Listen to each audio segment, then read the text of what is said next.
Hey everybody, welcome to the final week of Hero Month. We're going to start Monday off with Murph. Remember, we got a 7:30 a.m. class and a 9 a.m. class. I got a feeling the 9 a.m. class is going to be really big. So if you want to come in early, get warmed up prior to 9 a.m. We could probably have one group start at 9 a.m. and then warm up the other group and get them started at 9:15 so won't have so much of an overlap. That's just a suggestion, but I got a feeling we're going to have a lot of people. Going to have some watermelons on hand to cut up after the 7:30 class, so they'll be ready for the 9 a.m.ers coming in. If you want to bring something, you can. Make sure we drink a lot of fluids this weekend, not just alcohol, celebrating the good Memorial Day and everything. Stay hydrated because they are calling for some heat, and just want everybody to be safe as possible. Now going over Murph, remember it's 1 mile run, 100 pull-ups, 200 push-ups, 300 air squats, 1 mile run. By this time, this seems probably pretty easy to do. It's supposed to be with a weight vest. If you've never done it unpartitioned and you feel like you have the capacity to do that, I would highly recommend doing that. It's a totally different workout, and it will push you into a level of pacing that you were probably not used to, especially in this workout. And if you do it like Sydney style, 20 rounds of 5 pull-ups, 10 push-ups, 15 air squats, that's generally like everybody's go-to whenever you're doing those. And then we can also change that into where we're doing 5 rounds of 20, 40, 60 of pull-ups, push-ups, or squats. We're going to have several different variations written on the board. Now, if this is your first time ever doing Murph, you're new to the gym, you're still new to all these movements, perhaps you do half the reps. 800-meter run, 50 pull-ups, 100 push-ups, 150 air squats, and then 800-meter run. If you can still keep that time frame within like 30 to 40 minutes, even at that scaled pace, you are doing a really good job. A lot of people, whenever they do this unpartitioned, you're looking in that 1 hour range. And then when people partition it up, you'll see them down in that 30 to 40 minute range. But majority of folks in that 45 to 55 minutes that it takes to complete this. Just be smart about it. Ask a coach. We will be here to help you out, and we know where you are fitness-wise. Because some of you have learned that when we make suggestions on how to scale something, you're like, no, I got it. And then towards the end of the workout, you're like, man, I probably should have listened to the coach. That will probably happen again on Murph. But that's just for day one. Day two, we're going to keep things short, sweet, especially for those that have came in and done Murph. You got 20, 15, 10, 5 power snatches at 95, 65.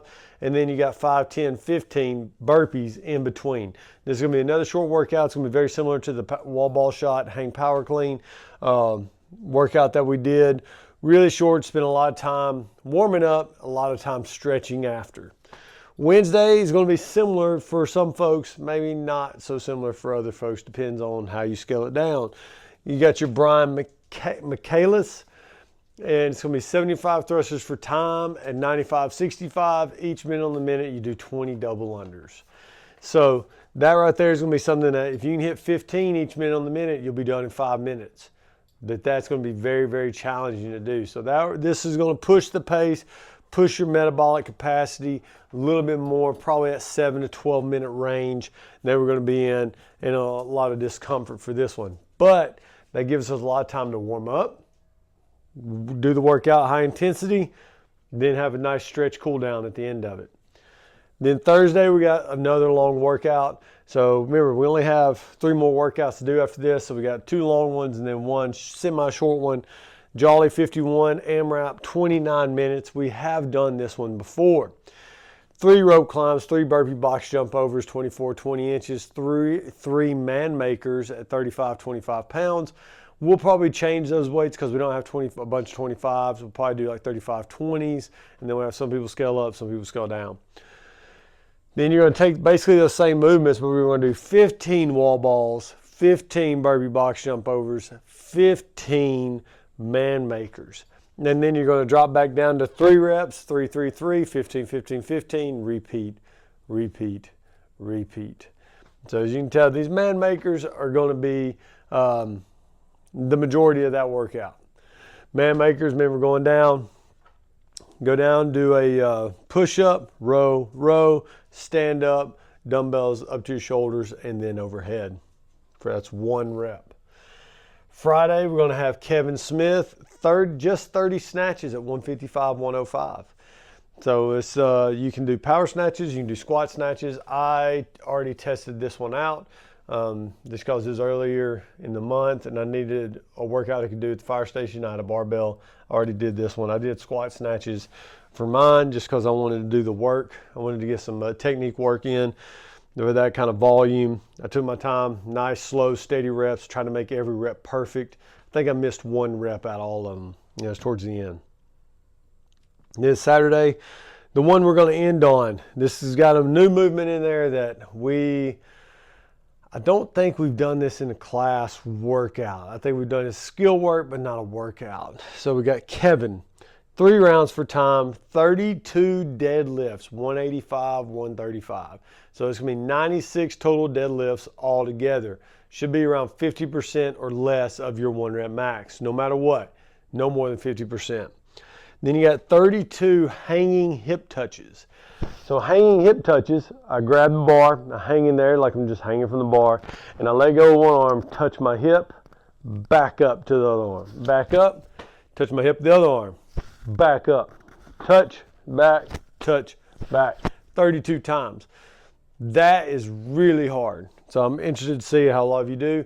What a lot of you can do, if you can't reach all the way down, touch, you can pull yourself over, let go with one arm real quick, one hand real quick, grab the bar. Pull yourself over, just let go of the bar for a second, and then grab it again. You'll still have the weight transfer. You're still going to have to utilize your core and your grip to control yourself to one side while you let go, then grab yourself, and then back over to the other side, and then letting go and grabbing again real quick. Hope that makes sense. But I'll post a video on what those are supposed to look like. Then after 32, then you got an 800-meter run. So this right here is going to be a longer workout, nice steady pace, new skill movement for a lot of you. I don't know if you remember, like some of you OGs that remember 2011 CrossFit Games. We had to do the monkey traverse bars across. That's basically what you're mimicking here. It's being kids on the playground. They got all those little those pull bars lined up, and you're just trying to walk yourself across. This is mimicking that, except just on a pull-up bar. Just letting go, grabbing, letting go, grabbing. So have some fun with that workout to end on. That's this week's workouts. Just on a personal note, y'all put in so much work this month. A lot of you are putting in some great times. A lot of you putting in coming into a lot of the workouts, and I can't wait to see like who's going to be in the committee club this month, because we're going to have a lot of people on that. And like I said, proud of y'all. Keep up the great work. Last week they're going into, and I'll see y'all's names on the leaderboard. You got anything? Email me, text me, call me. Always here to help you out. Y'all have a great day.